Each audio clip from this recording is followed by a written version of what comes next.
You're watching Global Trade This Week with Pete Mento and Doug Draper. Hello, everyone. I am Pete Mento.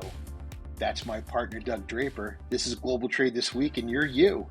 And welcome to the only show that begs to ask the question every week, not what did happen, but probably what will happen, brought to you by our good friends at Cap Logistics.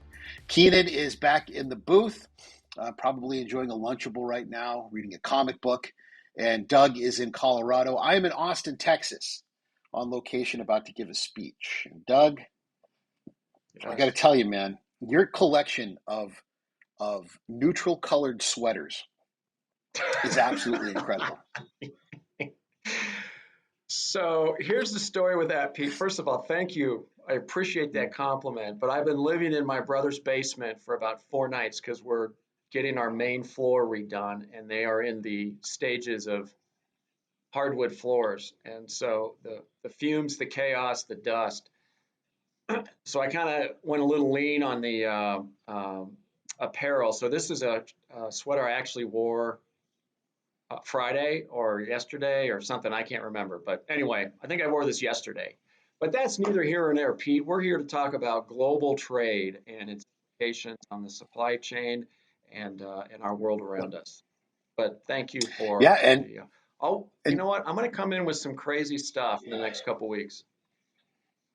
I can't wait. You know, I hope you're going to wear like some what do they call, the kids call it? They call it the vintage, maybe some like vintage football jerseys or something like that. That would be fantastic, Doug. Yeah, I'll bring a hat. How about this? I'm going to bring a baseball cap. I'll wear it sideways. It'll be a straight brim. All right, Pete, well, let's just get into this thing. I'm going to jump into my first topic. It's really related to the presidential discussion last Tuesday night with Biden. And I was super excited to hear that the House panel is going to open an investigation on rate hikes and its impact on potential inflation with the steamship line industry. And I think they had called out Maersk and CMA and Hapag-Lloyd specifically. And although I applaud the effort, and it certainly sounds good on national TV, here's what's going to happen with that. The answer is nothing, because the general population doesn't understand how these steamship lines are organized, managed, how they're governed. And the simple fact that we say we're going to investigate, gosh darn it, and we're going to do our darndest doesn't amount to a hill of beans. The funny thing that I saw in this one, Pete, is that to get things started, we sent them a strongly worded letter that said, please detail to us all the things that required you to dramatically increase your rates. So it's just ironic to me that the group that we're going after, the entities that we're going after to investigate, our first line of defense, or not first line of defense, but our first question is, hey, can you share with us all the information of why you needed to do this? That in and of itself to me says that although I applaud the effort and trying to do something about what's happening in our supply chain, the reality is there's going to be zero things that will be accomplished. Things that can be controlled on our soil, I think, are better. Time is better spent in those efforts. But hey, I like it. It's a good soundbite for a presidential speech. But the reality is nothing's going to happen. They'll spin it a little bit more. They meaning the political animal, and we'll kind of go from there. But that was my take: is good effort. Nothing's going to happen. Yeah, in the words of the former double champ Conor McGregor, you'll do nothing. They will do nothing. And the reason that they'll do nothing is this is, you want to talk about too big to fail. We have no American merchant marine to compete with them.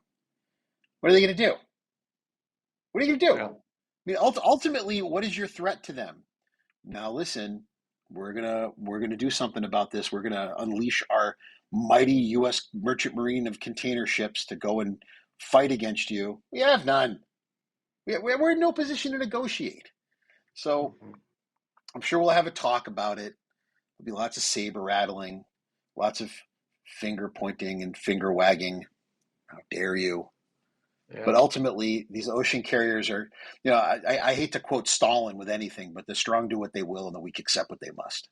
And we have put ourselves in this position by endlessly allowing ourselves to be far too aligned with too small a number of carriers that have put themselves in this position geographically, economically, and politically. So you can Yeah. do all the studies you want. Nothing's changing, dude. Yeah. You're absolutely right. Yeah. Hold on a second. I'm going to write down that take because that's my new parenting style, the I Stalin see. quote. So I'm Yeah. writing that down as we speak. And all Yeah. right, let's move on. Yeah. You should get that tattooed on your forearm. Yeah. Yeah. My first topic, speaking of Russia, when we talk about Ukraine and Russia and that conflict, hot off the presses today, both the United States and Ukraine have said that they plan on supporting, from the White House at least, a sanction on the purchase of U.S. crude. And here's one of those things, man. It's like there's certain data we should be able to put a finger on, right? Like, can you and I both agree there's certain information that we ought to be able to easily get our arms around? Like, for instance, how much crude and how much petroleum products does the U.S. actually buy from Russia? Seems like the kind of thing we'd be able to find out pretty easily, huh? Mm. Do you agree, Doug? Yeah. I would Okay. think that would be It's not. very easy. Yeah. Yeah. Yeah, it's not. It's not. Because a lot of this stuff transits other countries before it gets here. So if you were to talk to someone who's trying to minimize the number, they would tell you it's somewhere between 2 and 3%. But there are a number of active studies that say it's closer to 10. And the reason being because it actually transits another country before it gets to the United States, whereupon it becomes consumable, usable fuel. A great example of this is in Hawaii. Most of the gasoline in Hawaii, which is already, I don't know, last time I was there, it was like $4.60 a gallon or something. Mm. That gasoline, most of it is coming from Russia. So what is that going to mean, right, for the rest of of those people in Hawaii? Where are they going to get their gas from when most of it comes from Russia? And honestly, I don't know where they're going to be able to rely upon to get that energy from anywhere else in that region. Also, yesterday it was announced that one of the major fueling stations for the Pacific for the U.S. Navy is being shut down because of an ecological reason. The tanks were leaking into the water supply. So, Mm. we have an issue now where I don't even know how we would refuel American diesel vessels or non-nuclear vessels that were going through there. This is a big deal. Now, is it such a big deal that it could wreck America's ability to compete? No. We have all the energy we need in this country. We just got to decide that we want to frack. We have all the energy that we need in this country. We just have to unleash our desire to want it more than we want nuclear power. But yesterday, or day before yesterday, I think, I was a little upset when the White House intimated that if you don't like, actually, it was Secretary Buttigieg, if you don't like paying for gas, just go out there and buy yourself an electric vehicle. When most Americans are dealing with the cost of gas, the cost of milk, the cost of toilet paper and eggs being upwards of 60% more expensive than it was over a year ago. I think that that's the type of tone deaf rhetoric that's just going to ensure that you have the other party in control for some time. Do I believe in electric vehicles? Yes, I've said it over and over again. But the way to get people to adopt them is innovation, not forcing them in some sort of racketeering move by increasing the cost of gasoline to $10 a gallon. Do I think that this is going to have an appreciable effect on the cost of gas? Sure. It gives people an excuse, if for no other reason, to raise the price. Do I think it's going to push people to EVs? No. They're still too expensive. They're unreliable, and people aren't comfortable yet with the entire technology. Yeah. It's an interesting take. I kind of think that the U.S. in not buying any more fuel energy from Russia, I know one of their big plays is let's do it collectively, right? We talked about, and this is getting way too political, but Biden over the last year is kind of an apology speech, apology tour to all the relationship that had been tarnished in the previous administration. But the feedback is, let's go, let's do this together. And I get a visual of John Belushi in Animal House when he's talking about rallying the troops. And he says, let's go. And he runs out of the fraternity house Yeah. and nothing happens. Nobody follows him. Nothing happens. So I think that's going to be a lot of what happens with the European Union, where they're just too dependent that they just can't afford to say we're going to ban it. So to your point, I don't think it's going to impact directly, but there's a lot of indirect, unintended consequences that's just going to be continue to see itself at the price of the pump and other things. I not even thought about what you spoke about with Hawaii. It'll be interesting to see what gas prices do out there, but that's just the unintended consequences of this whole situation that we're in and how everything is interconnected. Doug, did we give up when the Germans bombed Pearl Harbor? Germans? No, we did Jeff was on a not. roll. I love that Let's movie so go. much. I could watch that movie. It doesn't matter when it comes on. If I'm going through my cable and Animal House comes on, I will stop and I will watch it at any time of day. I could probably Yeah. quote it from start to finish. And that, Yeah. that brings us to halftime, buddy. So what's your first halftime? So mine, it's kind of our themes are somewhat similar with maritime and everything else, but I saw the other day that there was this vessel that was coming across the Atlantic. It was called the Felicity Ace, and it sank 220 nautical miles off the coast on March 1st because it had been battered by waves, and there was a fire that started on the vessel like a week prior that they were dealing with, and it was leaning 45 degrees, and they basically had to bail out, and the vessel sank. And unfortunately, it had $401 million of exotic cars that were on in transit, including Porsches, Audis, Bentleys, and yes, your favorite, Pete, Lamborghinis. And so I thought of this and all of the turmoil and all the things that are happening across the world and the focus that we're bringing into Ukraine and our support, that this is just a crazy example of a first world problem, that my $200,000 car is now in the bottom of the ocean. So I thought it was interesting. It made kind of a sub headline, but that's my halftime, is that we had a whole hell of a lot of autos sink to the bottom of the Atlantic last week. I mean, my Jeep doesn't even have power windows, man. So, don't talk to me about. But along those same lines with automotive, I spoke at an automotive conference last week in South Carolina, and I broke the news to them that one of the largest manufacturers of wire harnesses for European cars is in the Ukraine. People weren't aware of that, and that a number of German automotive manufacturers were shutting down production because they were unable to get their wire harnesses, which is one of the most important pieces of automotive, I guess I don't want to say hard wiring, but hard production, because everything goes through that wire harness inside the vehicle. They're made in Ukraine. They weren't made anywhere else. So now they got to go find someplace else for production. You would think, Doug, after everything that we've been through over the course of the past couple of months, years, through COVID and the duties and everything else, that if your country has, I don't know, bad Vlad Putin on the other side of it, might not want to put all your eggs in that one basket. I don't know. Call me crazy. But yeah, that kind of caught me and shocked me. And then second of all, for our halftime, brought to you by our good friends at Cap Logistics, it is March 8th, which makes it International Women's Day. And I have been posting about this all over the place. I think we are in a pretty cool industry, and that I can't think of too many other industries that are as diverse as ours. There are people from every imaginable country, every imaginable region, every imaginable race and religion, and we all get it done. When we put the mission in front of who we are, we move things all over the world. And if you want to see how fantastic something can be, what people can accomplish when they think more about what they want to accomplish in themselves, logistics is a great industry for that. And when you think about International Women's Day, just take a minute to consider that a lot of the most powerful people in our business are, in fact, women. And I can't say that for a lot of other industries. So what I'd like to urge our listeners and our viewers to do is to support WIT, Women in International Trade, and OWIT, which is the international version of WIT, by checking out their website, by supporting them in the things that they do around the world, by going to their local chapters and trying to be a mentor to these young women and men, because they do support both groups, and do what you can to help these young people to gain access to our industry, to be a mentor, to give advice, and to help them build networks so that we can get good people the opportunity to be part of a level playing field and to engage in this wonderful business that you and I were dumb enough to be members of going back some 30 odd years.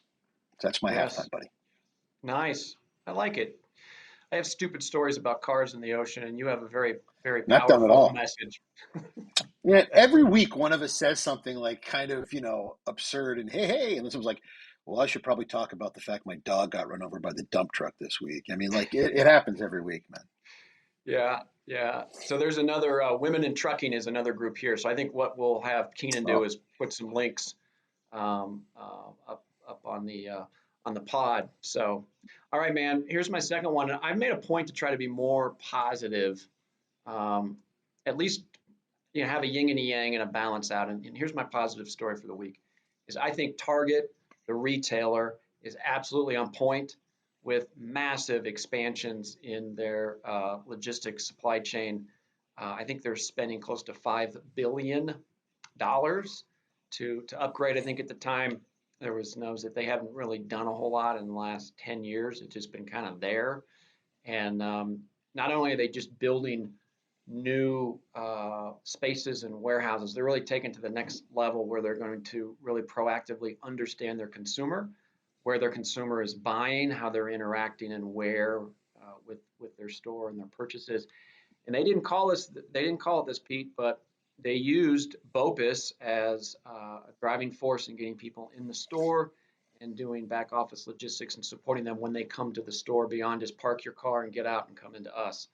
So I think that's awesome. The other piece is that there's a company they acquired many, many years ago called Shipt, SHIPT.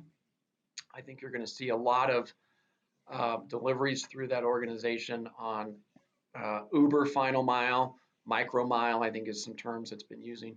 But all in all, this is another example of if you can own the rails, you can have more control of your directive and mission within your organization. So $5 billion logistics enhancement for Target in the next couple of years.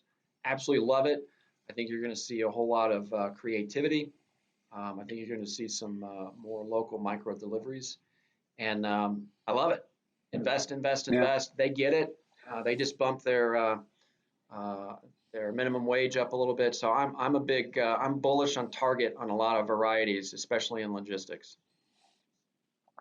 I'm gonna double click that one, buddy. I was at TPM last week, and the overreaching theme for most of the conversations was owning what you can, extreme ownership from your supply chain. What can you be responsible for in a world so chaotic where when things are out of your control, you're probably going to be financially victimized?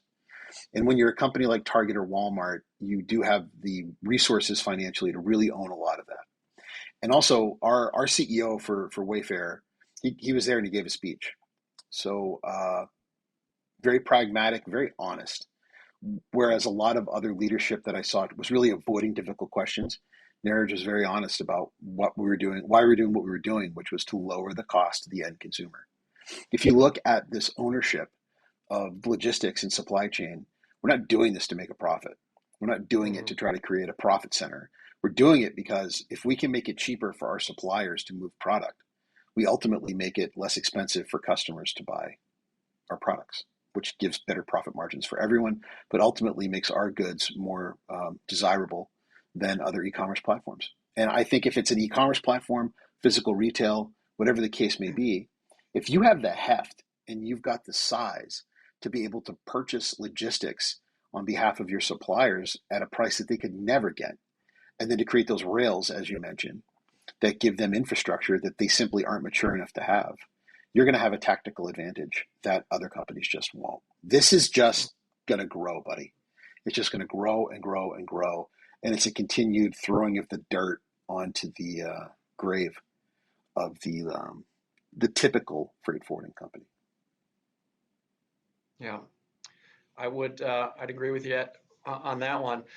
The thing that's cool about that is that I've talked about dispersion and putting control, using technology to give control to the end consumer, the user, the buyer, and bypassing traditional delivery methods. And I think that this is an example of the start of what's going to happen, because in the sense that if Target and Walmart start owning the rails, it's not that far down the road that they're going to come to their suppliers and say, hey, buddy, why don't you jump on the ship that we already have pretty much dialed in, and we'll control the supply chain from point of origin, and you won't have to worry about it. And then when it gets here, I'll control what DC it goes to, because your product is selling better in California, where this supplier's product is now selling better in Florida. And so I think you're going to have the outreach or the forward reach, I'm not sure the right term to use, where Target, Walmart, and some big box and people that want to own as much as they can are going to provide that value to the suppliers, so they ultimately can provide better service to their end customer. So I think it's a start of something that's going to be evolved pretty quick, and I think it's going to dramatically change the traditional freight forwarding business model as we know it. Agreed, Doug. Yeah. We should never forget that the East Indian Tea Company never owned the ships. They just promised the ship owners that they would always be full. And I think if you're a Walmart or a Target or a Home Depot or Amazon, or maybe even us, you're in a position where you can credibly say that. And if you don't have to worry about all the overhead and liability, but you can say, how many TEOs is your vessel? Yeah, we're pretty sure that we can have 70% of that full every single voyage because of our volumes. And we're dialed in enough with our supply chain that we can do that for you. I think that's a pretty fascinating conversation. And we're not that far away from having it on the regular, bud. So that's going to be a fun one to watch. Yeah, for sure. Well, I think that may bring us to the close. Am I right? Yeah, it does. And I'll tell you what, Doug, my last topic actually kind of dovetails with yours. We're about to be at kind of the guitar solo, if you will, of the rock song that is contract season for ocean contracts. And that is when the two giants of beneficial cargo owners, Target and Walmart, really get down to the nitty gritty. They're done from what everyone has said. And those rates are finished. According to Journal of Commerce and American Shipper and everybody else that matters, those decisions ended during TPM, which was last week. And the end of that discussion, the end of those decisions is over now. Those rates have been set.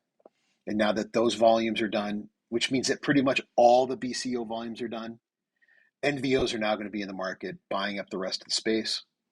And there'll be whatever's left over set aside for the spot market.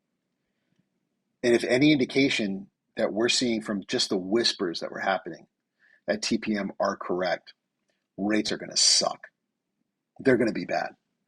And add to that now the geopolitical pressure of the fact that we're going to have a significant portion of the available petroleum that would have been transferable into Bunker C, which is the main maritime fuel, not available because it's Russian. You've got another shipping crisis. So on top of everything else, now we have a fuel supply issue, which is one of the main. It goes leasing cost, fuel cost, and then personnel. Those are the three main costs, and then insurance is number 4. And it's looking like that fuel cost, it could actually rival the cost of personnel and insurance combined. I mean, it's going to be awful. It's going to be absolutely awful. I think you're looking at not another 24 months, but another 36 months of this being absolute chaos, buddy. Yeah, we're supposed to end on positive notes here on this show, Pete. So I'm not sure, but it's funny you say that, because I have been out here's of my the here's my freight forwarding positive, bracket. Doug. If Yeah, you own fire away. logistics stocks, you're about to make a lot of money. There's the positive, buddy. So Yeah. It's always a fun season because, like you said, once the big boys get solidified, then everything starts. This is when things happen. I've been out of the forwarding directly industry for a while, but I remember that. This is the cascade that now falls into place, so it'll be fun and interesting. So, well, Pete, good luck today on your speeches down there in Austin, Texas, and I want to thank our audience. Can I say something about that, Doug? Yeah, of course, always. Yeah. I've been speaking at a couple of things because I promised friends before I took my job with Wayfair that I would give these speeches. And there's a few friends of mine that I will always come out and speak for, Chuck Forsyth being one of them, of course, Amy Tinsley being another, certainly Ann with ICPA being one as well. But I am taking myself off the circuit. So I'm not going to be doing a lot of live public speaking. If I'm going to be giving a speech, it will probably be via webinar. I'm not going to live my life 300 days on the road anymore. And I believe, Doug, that you and I are going to be presenting together in May in Colorado. We'll have more details about that. But I'm excited to be presenting with you. It'll be one of the few times this year that I will be in person in the U.S. Speaking on stage. And I think it's going to be the first time that you and I are together on stage, and I'm very excited for it. Yeah. Well, thanks for that comment. We're not bringing Keenan, are we? Well, he's going to be pushing buttons in the background for sure. He's got like this, you'll see, but he's got like these Kiss Rock boots that he wears when he's pushing the buttons, and he's kind of elevated a little bit higher than everybody else in the back of the room. But he does a phenomenal job, and so it's going to be wicked awesome. So it'll be a good show at the end of May. So yeah, I saw a Led Zeppelin cover band this last weekend, Doug. They were fantastic. Yeah, they were called Kashmir. If they come to your town, I suggest you see them. But anyway, back to this whole you and me giving a speech thing.